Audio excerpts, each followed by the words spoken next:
నమస్తే, శ్రీమాత్రే నమః, శ్రీ గురుభ్యో నమః. ఇప్పుడు మనకి మే నెల 23వ తారీఖు నుంచి బుధుడు వృషభ రాశిలోకి ప్రవేశం చేస్తున్నాడు. ఎప్పుడైతే వృషభ రాశిలోకి బుధుడు ప్రవేశం జరుగుతుందో ఆ వృషభ రాశితో పాటు మిగతా వాళ్ళకి కూడా తన యొక్క ప్రభావాన్ని, ఫలితాలను ఎలా ఇవ్వబోతున్నాడు, ఈ బుధుడి యొక్క గోచార ఫలితాలు మేషాది ద్వాదశ రాశుల వారికి ఎలా ఉండబోతోంది, ప్రత్యేకంగా వృషభ రాశి వారికి ఎలా ఉండబోతోంది అనే అంశాల తదుపరి రాశి ధనస్సు రాశి. ఈ ధనస్సు రాశిలో బుధ సంచారము 6వ స్థానంలో జరుగుతోంది. 6వ స్థానం అనగానే ఏంటంటే శత్రుస్థానము. ఈ శత్రుస్థానంలో బుధ సంచారం జరగడం వల్ల మీరు ఏ పోటీలో కాంపిటీషన్లోకి వెళ్ళినా సక్సెస్తో తిరిగి వస్తారు. శత్రువులు తగ్గిపోతారు. శత్రువులు కూడా మీకు మిత్రులు అవుతారు. కొంతమంది వెళ్ళిపోతారు, కొంతమంది వాళ్ళ తప్పు తెలుసుకొని మీకు మిత్రులుగా అయ్యే అవకాశం కనబడుతోంది.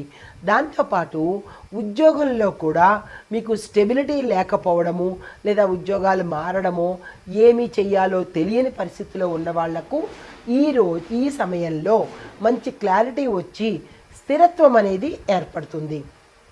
మరింత ముందుకెళ్ళి విశ్లేషణ చూసినట్టయితే శత్రుస్థానంలో బుధుడు గోచార రీత్యా సంచారం చేయడం వల్ల పోటీ పరీక్షల్లోనూ, ఇటు లీగల్ వ్యవహారాలు, ఆరోగ్య సమస్యల మీద మీరు గెలుపు పొందుతారు, అంటే మీరు సక్సెస్ సాధిస్తారు అని అర్థం అన్నమాట. అయితే ఉద్యోగంలో చూసుకున్నట్టయితే స్థిరత్వం ఉంటుంది, అంటే పర్మనెంట్గా మీరు ఆ ఉద్యోగాల్లో నిలదొక్కుంటారు. పాత సమస్యలు ఏమైనా మీకు గతంలో ఉండి ఉంటే కనుక అవి తీరిపోయి మంచి వాతావరణం కనబడుతోంది. దీంతోపాటు మీరు ఇన్నాళ్ళు మానసిక అశాంతికి గురై ఉంటే కనుక ఈ సమయంలో మానసిక ప్రశాంతతను కూడా పొందే అవకాశం కనబడుతోంది. తర్వాత శత్రువులు, మిమ్మల్ని వ్యతిరేకంగా చూసే వాళ్ళ యొక్క ప్రవర్తన జాగ్రత్తగా పెట్టుకోండి. మీరంటే పడని వాళ్ళు ప్రతి రంగంలోనూ ఉంటారు. ఒక మనిషి అంటే ఇంకొక మనిషి పడదు. ఎందుకు పడదు అంటే కనుక మనకు మించిపోయి వాళ్ళు ఉన్నారు, మనకన్నా తెలివితేటలతో ఉన్నారు, మనకన్నా చక్కగా ఉన్నారు, ఇలాంటివన్నీ నీచ మనుషులకు ఉంటాయి. వాళ్ళని ఎవరైనా సరే, తల పండిపోయిన వాళ్ళు కావచ్చు, చిన్నవాళ్ళు కావచ్చు, దీనిలో వయోభేదం లేదు. ఎక్కడైనా ప్రతి రంగంలోనూ ఇలాంటి వాళ్ళు ఉంటూనే ఉంటారు. కాబట్టి మీరున్న ప్రదేశంలో ఇలాంటి వాళ్ళు ఎవరైతే ఉన్నారో వాళ్ళ నుంచి జాగ్రత్తగా ఉండండి. జాగ్రత్తగా ఏమక్కర్లేదు, అలాంటి వాళ్ళని వదిలేసేసి మీ పని మీరు చేసుకుంటూ వెళ్ళిపోండి. ఇప్పుడు మామూలుగా చెప్పాలంటే కుక్క ఎంతసేపు మొరుగుతుంది? నోరు నొప్పి వచ్చే వరకు మొరుగుతుంది. ఇలాంటి వాళ్ళు కూడా అలాగే అనుకుని పక్కకి వెళ్ళిపోండి, మీ పని మీరు చేసుకోండి. మొరిగి అరిచి మీ మీద ప్రయత్నాలు చేసి అలసిపోతారే తప్ప వాళ్ళు సక్సెస్ అయితే సాధించలేరు. ఇది ఎక్కడా నిరూపణ కూడా కాలేదు. కాబట్టి మీరు అలాంటి వారి పట్ల జాగ్రత్త అంటే లేదు, వదిలేసి పక్కకి వెళ్ళిపోండి. దీంతోపాటు బుద్ధి కుశలతతో వ్యవహరించండి. అలాంటి వాళ్ళు పదే మీ ముందుకు వస్తున్నప్పుడు కొంచెం ట్యాక్ట్ఫుల్గా వాళ్ళతో వ్యవహరించండి. తర్వాత కొన్ని అసైన్మెంట్లు మీరు సంతకాలు పెట్టవలసి వచ్చినప్పుడు టైం మేనేజ్మెంట్ చూసుకోండి. ఎలా పడితే అలా కాకుండా, ఎప్పుడు పడితే అప్పుడు కాకుండా ఒక టైం ప్రకారము కనుక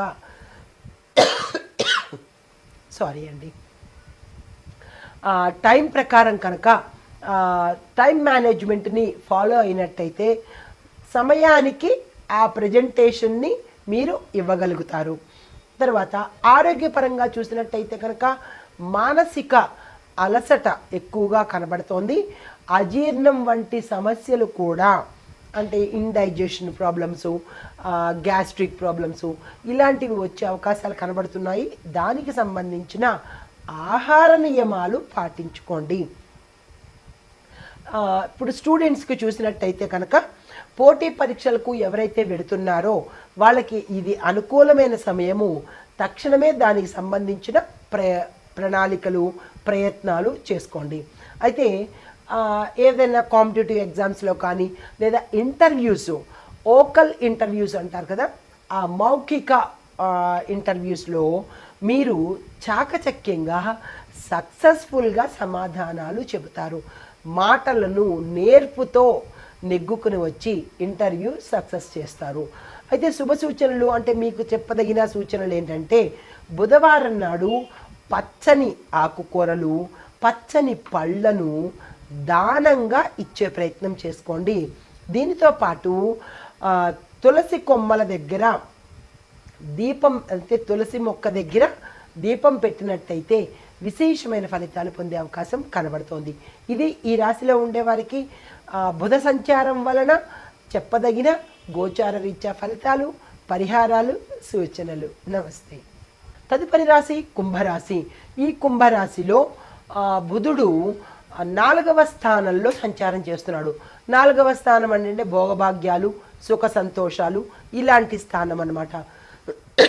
అయితే ఈ స్థానము మనకి ఎక్కడదంటే కుటుంబంలో సౌఖ్యము, వాహన సౌఖ్యము, స్థిరచరాస్తులలో లాభాలు రావడము, ఇలాగ అన్నీ మనకి భోగభాగ్యాలు, ధనలాభాలు, కుటుంబ లాభాలు, ఇలా ప్రతిదీ లాభాలు వచ్చేటట్టుగా ఇక్కడ కనబడుతోంది.